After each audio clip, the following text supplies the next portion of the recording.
or the 60 index, total return was 6.78%. And during the same period, the one equity portfolio returned 10.6%. So what if you, however, oops, we need the money earlier. We're going to have to redeem this or sell it and see if we can get our money out after 5 years. The return on the PPN is completely unknown. If you redeemed it, it's zero. If you might be able to find a buyer for it in the secondary market, it would be somewhat above zero, but much below 3.68.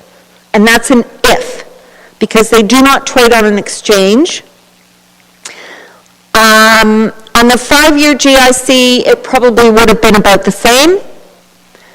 On the, depending on whether it was a redeemable or a non-redeemable, and again, you have to sell into the secondary market if you can find a buyer. On the 60 composite 60 index, it was 5.29, and on the one equity, 10.72. The other thing, as some of the councillors have pointed out, it's that steady cash flow, those dividends, that really count. So on the PPN, on this particular issue, and there's some footnotes in the back, in the appendix, the PPN did not pay any annual distributions. It was a point to point. So you had to hold it from day one to the maturity date to get anything. 5-year GIC, during that period, at the starting point, the yield was 1.9. The dividend yield on the 60 index was 2.48. The dividend yield on the one equity investment portfolio was 2.29. The yield on the one bond fund, which is a short-term bond fund, nothing over 5 years, is 1.86. And on the corporate bond fund, it was 3.02.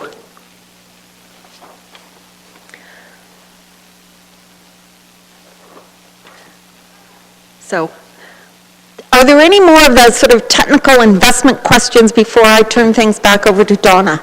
Okay, Councillor Broughton. And I policy, but we have Target of 20% with a maximum of 30. But that's our decision. That's correct. That's your decision. What is our maximum? I mean, what are we allowed? Is there a ceiling? Under the regulations, Yeah. you could be 100% equity in the legacy fund. I wouldn't recommend it, but theoretically, it is entirely your decision what the asset mix of the legacy fund is. All right, going back, if I may, just for a minute, to the PPN. Yep. And what I've learned about them, I don't like them, but question is, if we buy a PPN, but they don't put the money into those actual stocks that are in the portfolio, where does that, they invest it someplace because they're making money on it, right? Exactly. So, where? It depends on the issuer. I mean, these are all individual notes that are issued. But if they can do that, why can't the initial person do that? Yeah. Well, as I pointed out, that 3.1% difference. Yeah. And remember, this was a 7-year note. Yeah, I know. We've never had a 7-year period where we had negative returns on equities.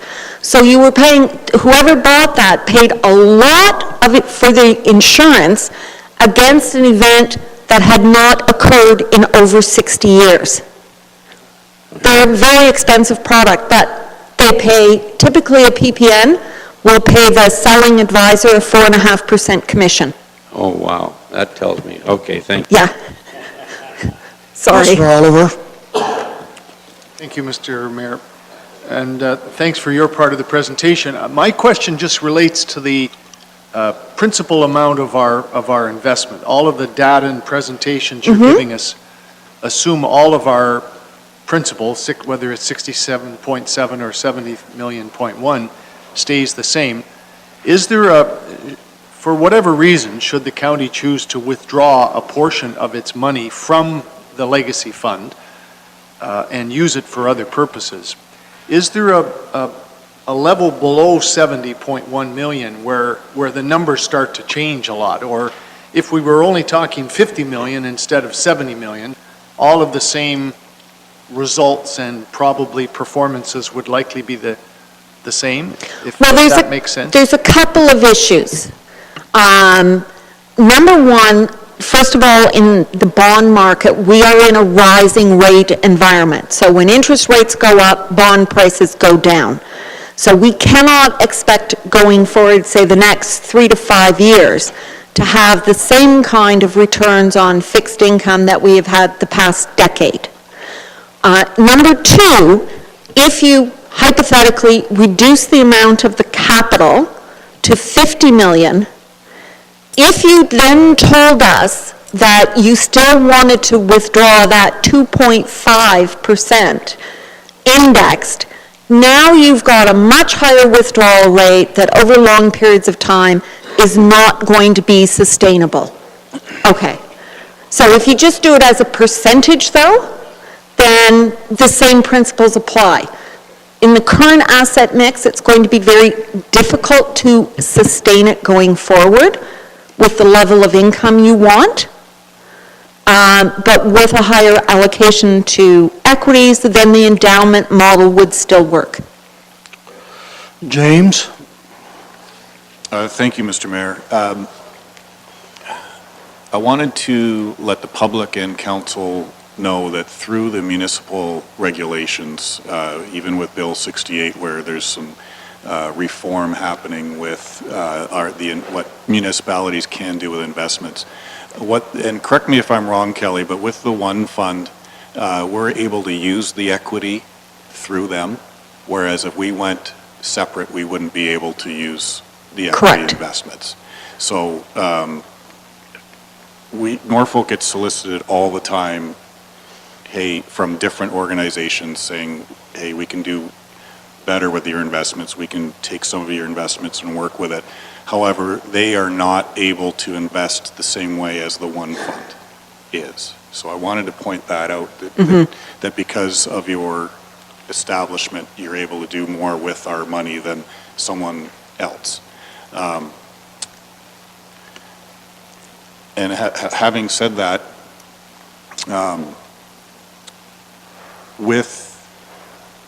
that was, okay, that's what I wanted to say. The other thing I wanted to ask Kelly is, are we about halfway through the presentation, or? Oh, more than halfway through. More than half, all right. Oh, we're like 95% through. Okay, perfect, thank you. I just wanted to make sure before I turn it back over to Donna, if we had any more technical and questions. I'm an investment geek, you know. If you want, I can stay up here for another 4 hours. I'm sure you don't. Mr. Wells, please. Thank you very much, Mr. Mayor, and you are correct. We don't want you to stay there for 4 hours. I want you to have a chance to give yourself a pat in the back, I hope. You are very satisfied with the performance of your portfolio, am I correct? That you are doing, conducting for us. Yes. As a matter of fact, there's a couple of pages in the back, particularly as it relates to the equities, that give some statistical framework. The one in equity portfolio is ranked about, on 10 years, are we first or second percentile in performance. We have a huge tracking error, meaning we're very different from the index, which we want to be. And how we're different is we have a much lower exposure to resource and to commodities, which are the more volatile sectors of the markets. So we have a much lower risk as measured by standard deviation, much lower volatility. We do much better in down markets, and we've got performance in the top 1 or 2% of institutional investment portfolios. And that is what we designed it to be 10 years ago, with the lower exposure to commodities. And it's worked exactly as it has supposed to. But But I warn you, if oil prices jack back up to $90 or $100 a barrel, we will underperform. We won't do as well as the market. But when they drop down to 40, we did way better than the markets. And there are other providers for the service that you have, am I correct? For the service that I personally offer, Yes. my consulting services, absolutely. And if we were to go anywhere else, we probably wouldn't do any better, is that what you're saying? No, you would not. You could go to another consultant and they could say, I'll find you a better manager. But only the one investment program has the ability, under your regulations, to invest in equities. You can only do that through the one investment program. To invest in corporate bonds with maturities of longer than 5 years, it can only be done through the one investment program. So anyone else that can come and tell you that they can do better, I'm not sure how they would with a far more restricted list of investments. Thank you, Mr. Mayor. Mr. Brunton? Thank you, Mayor Luke, and thank you. You're very interesting to listen to. Thank you. My question, I guess, is if, if we took a portion of our legacy fund, and I realize we might have to change our policy, maybe, I don't know how it's laid out. If we took X number of millions of dollars from that legacy fund and said to you, we want to invest more in equities, but we want certain equities like dividend, blue chips, those kind of things. Can you do that if we give you the types we would want? Can you do that, or do you have to say, no, you got to buy this portfolio or that? I don't want to get into a PPN. Can we? Yeah, Brian is the manager. He's from Guardian, and he's the actual manager for the One Equity program. So what you're asking is, could we set up another equity account rather than using the one strategy and create our own strategy and have it segregated and run that way? Do I understand your question? Can I jump in? Yeah. So what you're asking, we're already doing. When we set up the program, as Kelly indicated, we set it up to be a very conservative-oriented portfolio, dividend-paying stocks, not as much exposed to energy or material stocks as is in our competitors or the index. But we're not quite sure your question. Well, I'll clarify it for you if you want. Yeah, go ahead. I'm asking if we took X million of dollars from our legacy fund and said to you, here's the blue chips we want to pay certain dividends. Yep, And here's our portfolio layout. Or do you sell us a portfolio that you have to lay out? Yeah, so we on a regular basis, we decide on the securities that go into the portfolio. If you say to us, Yeah, we want to buy this name, this name, this name, and this name. you're right. Well, perhaps a better question for Donna to answer, but we've had one municipality try to do exactly that. There's a number of difficulties with that, because how do you manage that? Because you could buy an individual security and say, well, this is fine, but time rolls forward and companies evolve and they may deteriorate. How do you manage that process? That's what we're hired to do. So when you have a situation where you're saying, you know, pick this name, pick this name, pick this name. Yep. You get into all sorts of management problems. So let's also back up a little bit here. When we were hired way back when, some 10 years ago, it was a competitive search. Kelly went and looked at all the best managers in the country, and we were hired on a competitive process to manage the portfolio as instructed. So the idea here is that what you're after, we're already doing. But it becomes very problematic if you want sort of a bespoke, you pick the names, and then effectively you're the portfolio manager in this situation, and you need a decision-making process to make sure you, it's one thing to buy a name, to say I want to buy this particular stock and that particular stock, but what happens 3 or 4 years down the road when the situation has evolved? How do you keep abreast with what's happening with the company? Well, that's somewhat the risk we would take, but I guess, and I know we are in a different position, we can't take a lot of risk, but if we, and I haven't seen what your portfolios look like for equities, but if you had a portfolio of good dividend-paying stocks, maybe that's something we'd want to jump in on, but are the fees for that quite a bit higher, or how do they? No, that's what the one equity fund already is. It's high-quality, dividend-paying, recurring earnings, strong balance sheets on all the companies in it. Yeah. And the fees on that are 0.6% per annum. If I may. But we get the dividend, if there are dividend Oh, paid. absolutely. Absolutely. It's a real portfolio. It's, yeah. And is there, would there be time limits on that in terms? No, it's perpetual. That's the whole idea.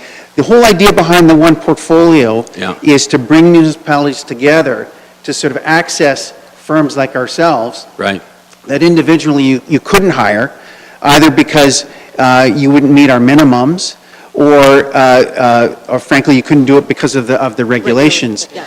And to get it at a price that is, you're basically getting it at a wholesale price. yeah, So, if you were talking before about PPNs. Yeah. And excessively expensive. Yeah. Why, and anyone would consider spending it paying retail prices when you've got an industry association that's organized to give you at a wholesale price. I mean, why would anybody do that? you're right. And So- if I may ask you another question on those, geez, I lost my train of thought there, but if you got into those, is that in regulation now? Like James mentioned the new regulations coming out where they're going to loosen off how we can invest. Am I correct on that, James? Are you quoting now or in the future here, I guess? Through you, Mr. Chair, just to clarify the Bill 68 with the reform and what municipalities can do with investments, they modeled it a lot off the Municipal Act specifically for Toronto, and unfortunately, we don't qualify. You have to have, and I don't know, maybe Donna can help me out here, but you have to have a minimum amount of investment, you have to have a minimum amount of balance sheet statistics in order to use those new regulations. Okay, and my last question, if I may, Mayor Luke, is are there other municipalities that are, I'll use the word more heavy into equities? There are. It's hard to look at some of the portfolios. For some of the very, very large municipalities, they only invest, because we are the only place that they can get equities or corporate bonds. Right. We only see that portion of their portfolios. They might have a lot of investments they do on their own. You, as Norfolk, you're probably in the top 10% of our investment of your total value of your portfolio. But I suspect that a lot of them will be more heavily weighted in equities than Norfolk. And it also depends on the purpose of the portfolio. There aren't that many legacy funds. Most of the one portfolios are reserves for buildings or the capital reserves, which would by definition have a potentially different asset mix. There aren't that many legacy funds, but what we are seeing is everyone who does have a legacy fund is facing exactly the same issue that you're facing, and it was sort of, we'll start at this level, but where do we need to be for the long term, which includes a much higher allocation to equities. Well, call it what you may, legacy fund is money and we want to get a better return. That's Right. what we're looking at. So, thank you. Councillor, Sorry. if I may, what you're facing is, well, actually, you're not really facing it, you're at the very beginning of your process. But if you look at hospital boards years and years ago, Yeah. they used to take the view, well, we're very conservative, so we're going to have most of our money invested in bonds. And then what happens is that as interest rates start to decline, you get this pinch point where you're not earning enough income. And then you get to the point where rates are as low as they are, people have had to migrate to equities to make it up, right? And so then it raises the question that you're dealing with is, well, are we investing in equities and is it the right time or not? Could we lose on equities? And the idea, as what Kelly was talking about before, is the endowment model, is to say, let's take, if this is bona fidely a very long-term asset then let's take a very long-term view on our equities and just take a level amount out every year, and the equities will do what they do. Sometimes we'll win, sometimes we'll lose, but you take a very long-term approach. And I wanted to just, maybe if I could, direct, because Kelly mentioned this, I put it on the screen here, and this is in your package on page 31. This is we were talking before about the equity portfolio and risks, and you were talking about dividends and so forth. This is a couple of statistics that is put together in this survey of all institutional managers in the country. And what the blue rectangle shows is the range of what other funds are doing in that particular statistic. And there's 3 statistics shown on this page, and it's on a 10-year basis ending June, okay? So the box on the left-hand side measures volatility. It is a very simplistic, but is one measure we use of risk. So to think of it this way, is the more volatile something is, the riskier it is. So you can see the one portfolio is at the very bottom of the sample. So that's virtuous. You want to have lower risk. And then the next column over is looking at, it's called TE, tracking error. That measures how different you are. Well, if we're going to beat the benchmark and we're going to do it at a lower risk basis, we have to be different. And the next one over talks about how the portfolio performs when things are bad. Because everybody talks about return. Could we do better? Could we do better? Everybody wants a better return. But we've made a business of saying, look at, return is great, but it's the other side of the equation. How do you perform when things are bad? That is what is important. And what that chart shows you is that it has one of the best track records in performing in down markets. Now, it doesn't mean to say you're not going to lose money when the markets fall. It's going to lose less, and you're going to rebound faster. Okay, what I'm planning to do here is I'm going to break in 10 minutes. I would like to see if you folks can wrap up here in that time. Pardon? We have 2 slides. Well, let's giddy up. Thank you. Thank you very Certainly it hasn't been you people that's, we've had a lot of good questions here. Thank you. Good. We had a wonderful segue when James was talking about Bill 68. And what we're looking at is the municipal investment legislation is actually changing. We have a description of a draft regulation that's coming out. We expect it to come out in probably the next couple of months. And really, it's looking at a new approach to investing called Prudent Investor. Prudent Investor, to be eligible for Prudent Investor with this draft regulation or the description of the regulation right now, you have to have either $100 million of investments or your net financial investment, which is based on a schedule in the financial information return, has to be greater than $50 million. And right now, Norfolk does not qualify that under that criteria. But the one good thing about Prudent Investor is it expands your investment opportunities. And we've talked a little bit today about what we call the legal list, which is actually restricted as to what you can actually invest in. And this is why equities and corporate bonds over 5 years are not available through any other product but the one investment program. But with Prudent Investor, there comes a significant governance and reporting structure. You have to create an investment board, and that investment board the only staff or council person that actually can sit on that board is the treasurer, and that's actually modeled after the City of Toronto.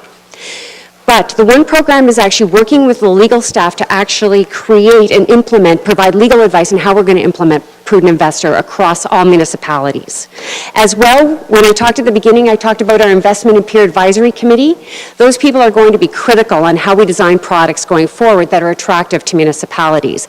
And in fact, the bios are listed in the back of your appendices, as well as a list of who our people are and the investment committee, in our peer advisory committee. So I just want to close today by talking about what we'd like to do. We've talked a lot about your investment policy and going forward. We'd like to work with Norfolk County to actually revise your investment policy along the line of the endowment model. In doing that, we will see an alignment coming in between your investments, your withdrawals, and your investment policy, so all pieces work together. As well, we're going to keep updating you as a county on what's going on with Prudent Investor, one-on-one meetings, newsletters, and online support. So at this point, I'd like to say thank you for your patience. I know we've gone a lot longer than we expected, but I think we've had a really good conversation, and I hope we can have more information and more discussions with you over the next couple months. Questions, and then we'll wrap up. Councillor Oliver, please. Mr. Mayor, and thanks, Donna, for your summation. I just have a quick question, and I'm not sure whether I'll direct it to you or to James, but one of your very first slides, I think, indicated that the One Fund makes monthly reports to us on our portfolio, and yet I don't recall, either as a member of the subcommittee when it existed or even just as a councillor, that we've ever seen anything other than an annual report. So my question, I guess, through you, perhaps to James, is, James, what kind of monthly reporting have we been getting? And I guess, why wouldn't council have been made aware of those monthly reports if it's just a case of flipping forward emails or whatever? Through you, Mr. Chair, Mr. Mayor, to Councillor Oliver. Yes, we do get monthly reports. There's monthly statements that are available through the One Fund website. And to answer your second question, I believe when the subcommittee was set up a number of years ago to deal with the Legacy Fund, there was to have a memo or a report done by the treasurer to that subcommittee and to go over the performance at that point. I'm not sure if there was direction at that point to bring information to council on a monthly basis. However, if that's the wish of council, we can definitely do that. Mr. Mayor, I'm not even necessarily suggesting it should have gone to council, but I don't recall seeing it as a member of the subcommittee, which I was from day one. So somehow it slipped through the cracks, or staff didn't feel it was necessary or important. But I think staff see that we do, and it's now all of council, because we've done away with our committee, I guess, Mr. Mayor. Yes. Which I personally am disappointed we did, but somehow I think council does need to be kept better abreast of our performance on a month-to-month or quarterly basis, if nothing else. Thank you. Can I suggest that the monthly reports are really more accounting reports rather than performance reports? But there are performance reports are available quarterly. That would be my recommendation to you on how frequently to look at performance, no more than quarterly. And that's more than fair, in my opinion. Broughton Black. Get some copies of your equity portfolio. So, sorry? Oh, yeah, the holdings, yes, yes.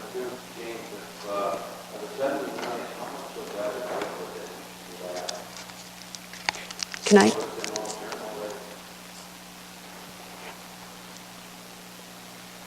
Through you, Mr. Mayor, we do have a percentage. It's in the high interest savings account, which I believe 1.1%.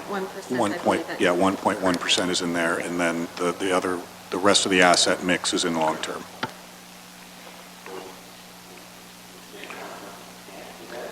No, everything in the one investment program is liquid. Councillor Black. I don't know if I missed this or if you said it already, or if you did, refresh my memory. Just wondering, you're recommending the endowment model, but I don't know if James is going to give us more information on that, but I just wonder, what are the implications of adopting that endowment model? Like, what are the benefits of doing it? Is it like guaranteed income, but less of it? So, I mean, put it in simple terms for The somebody who endowment didn't model. understand half of what you Okay, said. sorry. The endowment model basically says we're going to take our annual withdrawal no matter what the markets do. This is a long-term portfolio, so we don't care what happens in the short-term, day-to-day, up and down. We do know that over a 10-year period, we will build up, the capital will grow, even if we start in a bad period. We might see it go down, and then we'll see it go back up. We're not going to worry about the market value in short time frames.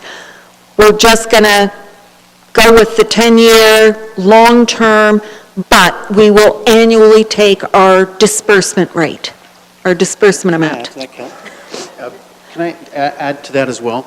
So we were talking before about the $2.5 million coming out of the portfolio, and based on the original amount, that works out to 3.7%, okay? So in very simple terms, you say, okay, 3.7% is coming out, so we need to build a portfolio that earns, not tomorrow or the next day, but on a longer-term basis, will have a higher return than that. So I can't tell you what's going to happen to the stock market tomorrow, and I can't tell you next year. I have some good guesses, but I can't tell you exactly. But if you say to me, what is the stock market, what is the bond market going to likely earn within a certain range within the next 10 years or 15 years, a longer term, I have a pretty good idea based on historical patterns. So what we say is, okay, what is our expected return on the portfolio given the blend of how much equities we have and how much bonds we have and how much in the HISA? And if that blended rate is higher than the 3.7% withdrawal rate, then you're going to be there over the long term. You're going to have a cushion. You're going to meet your withdrawals, and you're going to have a little bit left over, as Kelly was saying. So that's where the whole discussion about how much stocks versus how much bonds. But it's also, so that's when Kelly was saying before about you take it out every year on a blended rate. The idea is that you're implicitly saying, explicitly in saying, I don't care what's going to happen tomorrow, because I know in the longer term I'm going to get there. And it's better frankly, for planning as well, where you can say, every year we're going to take this amount of money out and we're going to spend it. Well, I think I'm understanding it better, and it goes back to, I think, what you said before, but you don't really rely on it, is it's not the timing of the market, but the time in the market. Yeah, and that certainly shows this. So you're taking your withdrawals each and every year, they've been indexed, and you basically look at the market value, which is these bars, and say, we don't care what it does this year or next year, even the year after. Explain the dashed line as well, Kelly. These dashed line, all we want, the dashed line here is the 67.7 million. So we don't care whether we're below that or above it in the very short term, because we know that over the long term, we will be comfortably above it. Okay, who determines the target amount? Like you, over that long term, you said, you want to reach sort of this target. Who determines that? Your target asset mix, how much you want to have in equities, you guys do. So that would be our treasurer. It certainly won't be me. It has to be approved by council. That's what we see the One Investment Program doing, is providing you support to go forward to revise your investment policy so that all these pieces are lined up, and we will come back to council to help you make those decisions through James. Okay, yeah. All right. I have faith in James. I want to thank Donna and Kelly and Brian, on behalf of council, for your time this morning. You've given us a very good presentation of our portfolio, and I think we needed to have this conversation, so I thank you. And just before we break, one question. I got my pen ready. We're seeing a pretty high TSE rate now. Well, I think it's only the second time in my lifetime I recall it over 16,000. So you guys could tell us when the exact date of the correction is coming? Not in an open meeting, but if you want to step outside, we'll give you a tip. How's that? Thank you very much. I'm going to have a break. Thank you, everyone. You've been very engaging.